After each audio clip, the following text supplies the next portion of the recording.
আপনি যদি সারা জীবনে একটাও ভালো বন্ধু জোগাড় করতে না পারেন, কোন আপনজন জোগাড় করতে না পারেন, তাহলে সারাটা জীবন একা একা থাকেন, তাতে কোনো দুঃখ নাই।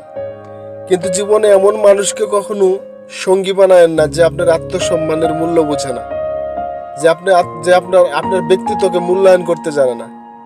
একা থাকা দোষের কিছু না। এই মহাজগতের সবচাইতে শক্তিশালী যে জিনিসটা, সেটাও কিন্তু একা। সেটা কি জানেন? সেটা হচ্ছে সূর্য, যে না থাকলে মহাজগৎ স্থবির হয়ে যেত। সুতরাং একা থাকাটাকে সবসময় খারাপ ভাবে নেবেন না। একা থাকা অনেক সময় ভালো, যদি আপনার সম্মানটা বজায় থাকে।